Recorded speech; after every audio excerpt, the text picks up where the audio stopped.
I hate working out. It sucks. It's not glorious anymore. It's not fulfilling. I don't sweat. Even with a friend, I don't feel fulfilled at the end of the workout. I just feel like I'm almost just there to get it over with. Just another thing in my daily routine, just another block of work. At least that's how I felt last week. I felt a lack of visible gains, lack of soreness, lack of sweat, even contemplating whether or not I should switch to martial arts. Switch to jiu-jitsu, switch to some random primal type of shit, some other movement that would get me back into flow, get me back into that zone where literally nothing matters but tearing those muscle fibers in your muscles. But then an old gym bro hit me up. Now this gym bro was there since the beginning of my gym journey. He was an OG and we had a lot of good workouts together. We haven't talked much since the beginning of the summer holidays, and he texted me saying, we haven't talked much. Come on, let's go to the gym. I haven't gone to the gym for 2 months. Let's set a date and time. And so that's what we did. And now fast forward 2 days and I'm there doing the most mediocre workout. It was just another pool day, and with the usual group I go with on a daily basis, and it was a couple of good friends, but I was expecting my old gym bro, but he doesn't arrive. It's approaching the end of my workout. We're on our last set on the last machine, and then bro pulls up, and that's so typical of him. But turns out there was a mix of time, and that led to a difference of 1 hour or so, and 1 hour basically the end of our workout and the start of his workout. And so I tell him I'll catch him next time, and as I was finishing up, my friends were getting their stuff, their backpacks, their coats to leave. Right there and then, on that last machine, grabbing my bottle, waiting for my friends, a thought struck me in the head. What if I do another workout? What if I do another pool day? What if I do a second pool day? Now, I was already semi-sore from that workout, but from these couple of days of unfulfillment and literal lack of glory, lack of Spartan glory, and then I proceeded to have the best workout I've had in months. Headphones blasting, minutes flew by seconds, little to no rest between sets, because we literally wanted that sour feeling in our muscles to build up and give us those endorphins, give us that good feeling during and after the workout. Lats fully engaged, almost as if I had wings at this point. I literally felt my lats fully for the first time, as if I had wings. Muscles, biceps, literally wanting to burst out of my skin, filling that gap, on the brink of explosion. Forearms annihilated, and that's when I realized I had gone soft.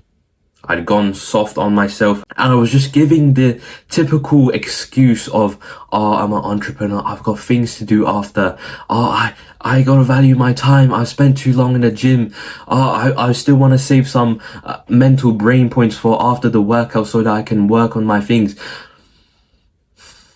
And that was when I realized I had forgotten what a true workout was. A busy entrepreneur would logically think that maintaining your workout would be the best. Maintaining, oh, I'm just going to work out for 1 hour long and then I'm going to go back home. But truth is, if you had a more glorious workout, you'd be happier overall.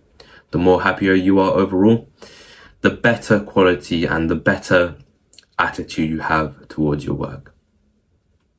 If your work is a purposeful work, but that's a whole nother topic for another video. Now, number one, how to tell you're slacking. This is from literally all personal experience and bro science, as the title says. Number one, yawning. So this is something I've noticed in every single one of my unfulfilling workouts. I've yawned, or at least most of my unfulfilling workouts, where I was just standing there waiting for my friend to finish a set, and air conditioner, cold air hits my skin, time to sleep. Feeling a little bit exhausted from doing a couple of pussy reps, I feel exhausted. And so I yawn, and thank God, I've developed a habit now that whenever I yawn, I go extra hard. And I kind of beat myself up for it and slap myself in the face. Why the fuck are we yawning? I thought I was working out hard. But that is one of the telltale signs of you not working out hard enough. Or at least that's one of the signs for me.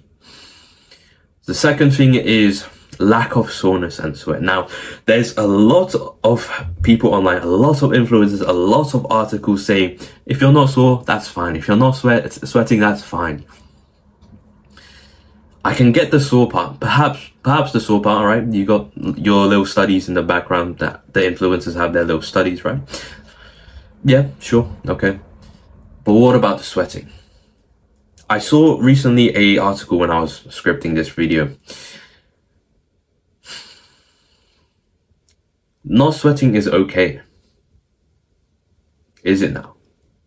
It was just some bullshit article. I forgot what exactly the title was.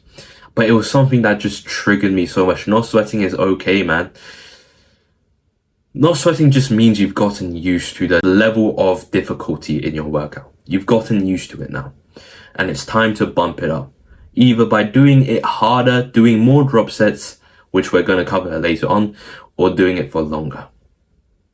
Don't just stay at this level and think every single day or most days that you're not getting all of these sweat patches, that's okay. Maybe 1 or 2 days you started to notice that you're not sweating, that's okay. But for you to allow yourself to not sweat, to sweat even just like maybe a little bit, if you're just standing outside in the sun for like 5 minutes, to sweat that much in workouts, that is not okay. I believe the best workouts are actually when you see visible sweat patches. Visible sweat patches here, on the whole of your back should ideally be drenched in sweat. Personal experience. But the sore part, a lot of these influencers that are like way smarter than me, sure, you can pull out your studies, your nice persona, it's fine if you're not sore after your work, you can pull that out. But if you're truly ambitious and you want to be the top level, you don't want to be the average gym goer who's just there, kind of just sitting idly on the bench, waiting for literally like 2 to 3 minutes, scrolling on his phone in between sets. You don't want to be that guy, do you? Chances are, if you're watching my videos, you have some competition. You have this sort of ego when you go into the gym that you don't want to be classified as normal. You want to sort of outcompete other men, don't you? You have this inner desire to. Maybe it's to prove people wrong. Maybe it's to gain some sort of status, some sort of respect. Maybe it's to prove your haters at school, someone said something to you. Maybe it's for you to get bigger, bulkier, and then they'll respect you more. And that's fine if you use it correctly. Third thing is just doing sets for the sake of doing them. Now, this is basically what I mentioned before, but if you're doing sets just for the sake of them, just for maintaining, just do 3 sets of 10 and you're not even hitting failure. Your muscles are feeling a little bit burnt, right? But you're doing 3 sets of 10, 3 sets of 12, and you're not doing failure. Then are you really working out? Sure, I know a lot of people have been saying like, it's fine, you don't have to go on until failure on every set. It's actually pretty bad for you. Do you want to feel good or not? Do you want to feel good and fulfilled at the end of your workout? Just rely on your body a little bit, right? Just feel out your body a little bit. Would it not be better just completely silence out everything like on the back of your head, every like article? Just think about it in terms of your body's logic. If you're doing the 3 sets of 10 and 12 in nice air-conditioned environments and a nice gym, if you're doing those sets not until failure, and at the end of your workout you feel less fulfilled than if you were to go failure on every single set, which would really be better? which would really be better in terms of using your own body's logic. Just think of your body. It would be better if it felt better, wouldn't it? Just think of that. Just think on that for a moment. Your body feels better if you go super, super hard and failure on every set. Obviously, I don't know what, I should have explained this before. Obviously, I don't know how your body functions. We have different bodies, but I urge you to listen to your body a little bit more, and perhaps working out hard will give your body a better dopamine and better fulfillment at the end of workout. And perhaps you should take that into consideration instead of watching these influencers and pussy influencers who tell you to do only 3 sets of 10. It's not necessary to go failure on every single set. Number 4, unengaged muscles. You can't feel them wanting to burst out of your skin. Now,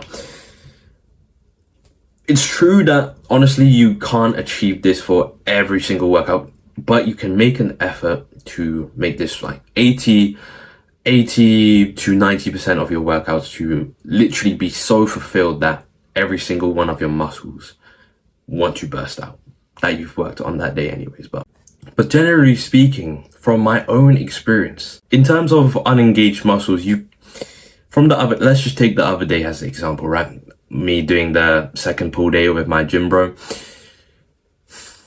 Me doing another exercise, so, I'll just describe you the exercise. So the first exercise, the first workout, I did it with the machine and it was like this. It was like this, and that works the back, I'm pretty sure, and a little bit of the bicep as well. In the second workout, I did the cable version of that, which is just like doing that. And I guess you can tell the difference between machine and cable. But doing that made a significant difference on how my muscle felt. It felt like, especially the lats with the lat pull down, it felt like I had wings. It genuinely did. I could feel the whole entire lat. Like, you see those diagrams online, which is like muscle diagram or whatever. You see those influencer videos where they're highlighting the muscle. You see the lats are just like this, right? And I physically felt the lats like that. I haven't felt that in fucking ages. And so take that as you will, but I believe there is more you can do. Always. There is always more you can do. And just to give you a perspective on how much more you can do, Arnold used to do like 4 to 5 hours workouts. Of course, you can argue that he's training for Olympia and whatever, but that is the level you can go to, is what I'm trying to say. Now, topic 2 is, what does a zone actually look like? What does it feel to be in the zone? I'm sure you felt this before if you've gone to the gym, even just for a few months. The zone is basically increased love for doing sets. You're more willing to do sets rather than if you're just sitting there chilling, scrolling on your phone and not really in the zone, not really sweating, like putting in the work. And you have an increased willingness to do more. You just want to do and maximize the pain in your muscles. That is what the zone can bring. It can bring you more willingness in wanting to hurt yourself more.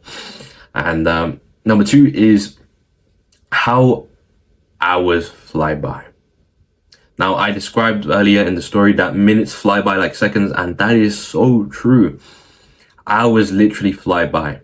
On the days that are like unfulfilling, it's just, you're kind of just slaving away, just doing these unfulfilling sets of 3 sets of 10, and you're just chilling underneath the air conditioner, and you're not really in it. You're not really present with the activities. You're kind of just, maybe your brain's somewhere else, and that slows down time if you think about it. And so literally hours fly by. You're not even aware of the time. You don't even have time to check the time on your phone. You literally just keep on switching, alternate. If you have a gym, bro, by the way, you just keep on switching these sets, switching. Oh, you're done. All right, it's my turn. All right, you're done. All right, it's my turn. And then that is basically how hours fly by without going noticed. Number 2 is a large visible sweat patches. So as I covered earlier, sweat, armpit, sweat, chest, and more importantly, This is like the most basic amount of sweat. So apparently you sweat the most on your back. So just feel around you on your back, and if it feels moist, then you're headed in the right direction. Number 4 is exhausted and fulfilled at the end of your workout. This is literally the marker of whether or not you've been in the zone and had a good workout. What I mean by this is literally all you want to do is sit down, chug a liter of water and just sit there. That is literally all you want to do. But then you have this serene sort of fulfillment at the end of the workout. You feel like you've done something, you're proud of yourself, you feel like you've accomplished something, and maybe even you exit the gym with a new boost of confidence and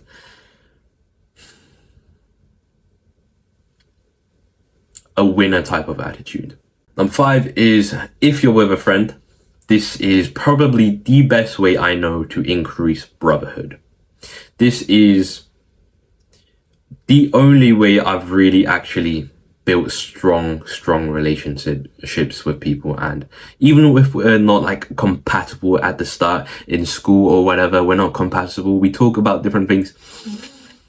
The gym obliterates that. The gym literally builds brothers and builds tribes together because you're a part of a journey, I guess that's the science behind it. You're a part of this journey for like 2 hours, helping each other, seeing each other struggle, like telling each other about your demons if you do that, and working out harder and seeing your brother sweat and struggle. And then you make him more struggle by literally forcing him to do drop sets, which is pretty entertaining sometimes. Now, topic 3, what the zone will get you. So number 1, problems and demons gone, expelled. The gym is by far probably second in place or even just as equal to meditation. I treat the gym as honestly one of the most potent forms of meditation and getting rid of those demons that haunt you every single day. So perhaps someone said something bad to you at school, and someone hates you, someone's chatting shit, that girl rejected you. All of these demons, if you have a truly good in the zone workout and fulfilling workout, from my own experience, all of these demons generally go away after the workout. You get this serene calmness that is actually point 3 in what the zone will get you, but you get this serene calmness that literally you think back to the demons and you just don't give a shit anymore. You don't even think about them anymore after the workout. It's just you walking with your friend back home, and if you don't have a friend, you're just walking back home and your brain's sort of empty. It feels nice. It feels like you're a monk now. It's like an emptiness, but paired with a little bit of drip-fed happiness into your system. It keeps on dripping this little like calm happiness in your system. I guess that's the best way to explain it. But anyways, if you have a fulfilled workout, you literally physically push those problems off your chest. Visualize, depending on the exercise, if it's bench, just visualize actually pushing shit off of your chest. And that is, from my own experience, a pretty good meditation session. Number 2 is 3 to 4 times more results than mediocre workouts. Literally visible. So when I was doing my mediocre workouts, unfulfilling workouts before my gym bro came back, I remember just activating my muscles a little bit and it was just stagnant. Every day I would look in the mirror and it was just this stagnant, same fucking old body with a little bit of soreness, and there was no real sign of progression, and I think that contributed to the unfulfillingness as well. But ever since I started doing fulfilling workouts again and started like literally feeling the glory, spontaneous glory, don't know if that's a word, but oh well, I genuinely, when I look in the mirror at night, or literally just when I'm sitting there reading the Bible at the end of the day, my shoulder comes into vision now. It actually, I feel there's a bulge there. When I'm just reading the Bible, right? Bulge of the shoulder. And I remember when I was on holiday and back in Malaysia, where I was literally working out once per week. Bro, stick arms. It felt like stick arms, and literally Every time I walk past a mirror now, new guy, hench guy. Do you get how happy I was when I saw myself with the visible progress once again? I literally said out from my mouth, I'm back in my prime. And that is honestly one of the most fulfilling. It's like being a man again. It's so, I can't describe the feeling, but it's like being honored again, like maybe the queen knights you or some shit. It's that type of thing. All right, it's good. The third thing is manly, confident, bold type feeling. So after your workout, I think from my personal experience, you feel this manly, confident, bold type of feeling that if literally you just finished your last set on the leg machine on a leg day and there's a hot chick in front of you and you were told to get this chick's number or just talk to her no matter what, then you would probably be able to do it, because honestly, if you have a fulfilling workout, it gives you such a confidence boost. Honestly, if there is a whole woman there, you can guaranteed talk to her without fucking up, of course. Last and final topic, how to get in the zone for most workouts. This is a literal giant list of tips, of actionable tips that you can just do, write down, start implementing, and hopefully you will get into the zone for most of your workouts. I have sectioned these two into what to do before the workout to maximize getting into the zone, and what to do during the workout to maximize getting to the zone. And by the way, this is all bro science once again from my own experience, so do not quote me on these. Number one is spoonful of honey plus salt water and bananas before your workout. Now this is like the ultimate trifecta of pre-workout, natural pre-workout, all right? Honestly, most days I only get in salt water and a spoonful of honey. And sometimes if I'm running out of time, I literally make honey water and add a little bit of salt in it. I know that sounds fucking disgusting, right? But it honestly tastes a little bit like salty caramel in a way. But then again, it just tastes like sweet and salt. I don't know, just try it, alright? I don't mind the taste that much. It actually tastes kind of nice, I think, and just try it. And the reason behind why you want these, right, is the spoonful of honey is a fast digesting sort of simple carbohydrates or something. And that's supposed to supply you the carbohydrates for like a good workout so that you don't get fucked out of the zone because you ran out of energy. So that's going to keep your energy throughout the whole like workout and burn out your carbs without eating sandwiches or fucking pasta or bread before your workout. That will probably just make your brain like shit and make you feel lethargic. And it's just, spoonful of honey is the fastest, best way of getting quick carbs, basically. And salt water is basically just to give you electrolytes and keep you hydrated during the workout so that you don't basically kill yourself. And bananas is just another side point of carbohydrates and energy as well. I wasn't planning to add this into the video, but it reminded me of this video from this old grandma, and old grandma said eating 2 bananas will give you enough energy for a 90-minute rigorous workout. I question the validity of that, but honestly, it sounds true. And I guess I'll take it. And if it's placebo, it's placebo. Still gives me energy. 2 is tip from Hamza. This is a tip I really, really like from Hamza. And honestly, I've done it in the past. And yeah, it makes a difference. Wear loads of clothes to feel hot. And if you feel hot, you feel like you do more. So you feel like you do more. That part of the quote is actually from myself. I think if you feel hot during a workout, so you have loads of hoodies on and you're wearing joggers and loads of clothes basically to make yourself feel hot in a literal nice air-conditioned place, that's going to make you feel like you're working out harder and you're more sweaty, and that's gonna add to your grind set mindset. Number 3 is get off stimulus. This is honestly the most helpful thing in my current situation of like 2 years of experience in the gym. Get off the stimulus 15 minutes before the gym and do some breathing exercises. If not, get off a stimulus 30 minutes and talk to your mum or something. So what I mean by this point is, if you are just scrolling through TikTok, watching these anabolic monkeys that are just like lifting, ego lifting, if you're watching that for like a pre-workout before the gym to get you hyped up, it's going to sort of hinder the amount of mind-muscle connection you have. When you arrive to the gym, you're going to be deranged, and you're going to be not really present when you're pushing the weight until like maybe 70% of your workout's complete, and then you start being present because obviously you're pushing the weight. But the thing is here, getting off the TikTok, getting off the things that occupy your brain, and really focusing on maybe some breathing exercises, which I'm going to be making a video on later on. You can watch, you can subscribe. This is a good point to tell you subscribe. You can subscribe to watch that video, put notifications on.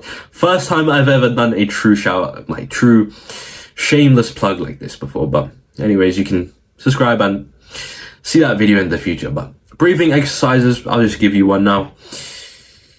I watched a video on HRV, heart rate variability. It's this like health thing that, honestly, bro, looking into it, it doesn't really matter that much. It's if you have a healthy life, you've been watching Dr. Andrew Huberman, then your HRV is above average. All right, you don't need to worry about that.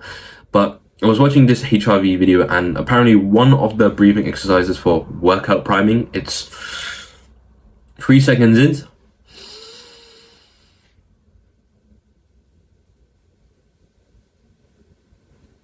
hold for 6,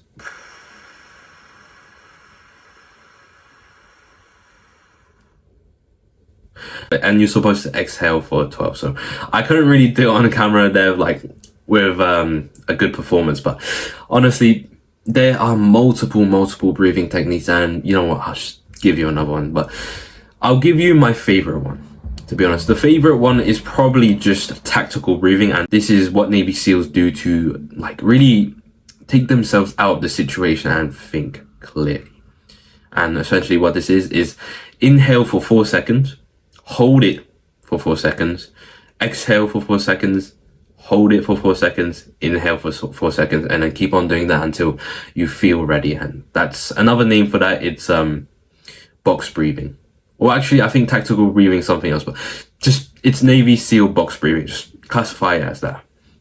And the difference in actually pressing the weight and going to the gym with doing these exercises 15 minutes before the gym, honestly, bro, I feel much more. My mental health is better at the gym.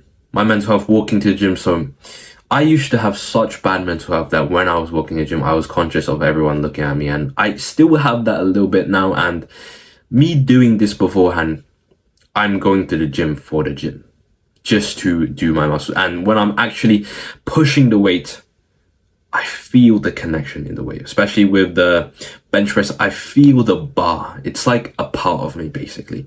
And I kind of just, you know that, how do I describe this?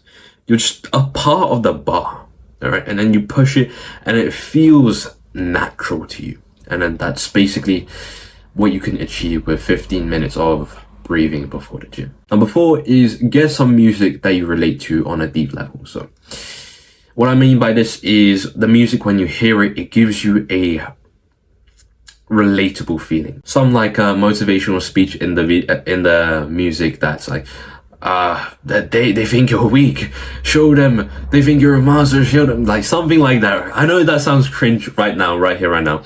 But honestly, if you can find something that you deeply relate with, in terms of speech, in terms of the music, maybe you listen to this music when you in a deep, sad place in your life, and you listen to it whilst you're pressing the bench press, and you remind yourself of all of the demons and disgusting things that people have done to you. That will boost your workout by like 14%. Some research study, some thing I've heard online, but the ones I've tried is Viking war music, Mongolian, but I've tried to search Mongolian, but honestly, the only thing that came up was the guy that did Mongolian throat singing on top of the mountain. You know that, like, the guy on top of the mountain playing this shit, and he's just like, I can't do the throat singing, but you get the point. And then there's music with speeches, and just like hard style music with speeches. If you can find music that you really, really like and can relate to, it'll give you a 14% boost. Okay, now we move on to what you can do during the workout. During the workout, this is a recent tip and a recent thing I got from my recent workout with my gym bro. So the second workout, the pool day, the story I told you about, right? I stayed for 2 hours instead of 1 hour. And by staying for 2 hours, you force yourself to do more. Either by doing more volume, more weight, or just doing mega drop sets. How you stay for 2 hours is by doing mega drop sets. So what mega drop sets are is, if you're not familiar with a drop set, it's essentially you do a weight that's semi challenging to you. It's your working, maybe a little bit above your working set, and then you drop it down immediately after you fail on your current set, and then you're down a weight, and then you do that, and then that's called a drop set. And what mega drop set is what Arnold used to do back in the day. I don't think he exactly called it mega drop set, but I'll just call it that. Do your working set. So start up here. Maybe it's 50 kg, and then you fail on that shit, bump it down to 45. Fail on that shit, bump it down to 35. Fail on that shit, bump it down to 30 kg, and just keep on going until you get to a point of you're literally just doing cardio. You're literally just doing like cardio on 1 kg or something. You're just doing, and you're not really feeling anymore. And then you completed your drop set. Or maybe get to a point where you're literally like, you're holding the set, right? You're holding the machine. Let's just take in bicep preacher curls, for example. You're taking in the set and you're holding it down. Hold. And you're literally struggling. You're just, fuck. And then that could be the end of your mega drop set. But if you want to be insane, drop it down another set and do another drop set. Another thing here is if you're doing the mega drop sets, right? And you feel that you're just doing cardio now, the muscle isn't being engaged anymore. You're kind of just doing it now. But so this is after your mega drop set, right? And you're just feeling like you're doing cardio now. What to do at this point is actually put it back to a heavier weight. And actually you'll be surprised that you can actually do it again. You can do the heavier weight for a good couple of reps, maybe 3 or 4, assuming that you've done a mega drop set. And yeah, you'll be surprised that you can actually rep in that shit and maybe do another mega drop set. Yeah. Once you're in the zone, you can actually accomplish anything. So maybe do 2 mega drop sets. And, walk out the gym like a literal deranged motherfucker. Number 2 under the category of during is less rest. The best rest is actually the period when your gym bro is doing the set. So what I mean by this is, don't rest as in, I'm just going to rest for the optimal amount of 2 minutes and I'm going to scroll on my phone on Instagram, or I'm going to scroll on my phone for some motivational C-bum content. No. The best rest, from my own experience, is when your gym bro is doing the set. So let's say you're doing bench and you finish your set, and now it's your gym bro's time to do the set, and that is when you rest. And then when he gets off, when he finishes that set, it's time to do your set. And that is by far, from my own experience, the best way of resting, because you literally have this manic feeling whenever you just, I don't know, it's a weird concept. The less you rest, honestly, the more you sweat and the more fulfilled you feel. It's very weird. Of course, rest is important. I'd say minimum rest 30 seconds, or just wait until your friend, if you're doing a drop set, then there's no rest, but minimum rest if you're gonna rest 30 seconds, and if you don't have a gym bro to work out with, 30 seconds. Number 3 is try your best to not check messages. Have some respect for your muscles. If you check your messages for a friend, your friend's saying some random bullshit, texting you some random bullshit out of nowhere that's not necessary right now. If you think about it on a logical level, just think about it on a common sense logical level, right? and perhaps not personalize, but make your muscles a sort of figure. And you may very well be disrespecting your muscles by checking this, because you're literally sabotaging your own brain. You're literally like cutting off or maybe blocking the nerves that go into your muscles. Those mind-muscle connection nerves, you're kind of blocking that by filling it up with unnecessary social media and messages. This is a big thing from my own experiences. The last and final point is, more importantly, get yourself a gym bro of your same level or higher. Lower is fine because you get this egotistical boost of testosterone, but ideally on your same level or higher. And on your same level, what I mean by this is perhaps have him specialize in something different. Perhaps I'm actually very lucky to have a gym bro that actually loves leg day for some reason. I don't know what's wrong with him. I don't know, all right? But he loves leg day for some reason. And having that different focus of energy is sort of like a yin yang. And having that yin yang will contribute to a better workout and more support on the days that you don't like, aka leg day. And so get yourself a gym bro, same level or higher. Higher because honestly, if he's higher than you in terms of like knowledge and experience and long time, then he'll offer more support and honestly give you more workouts because he'll know how to spot you the best.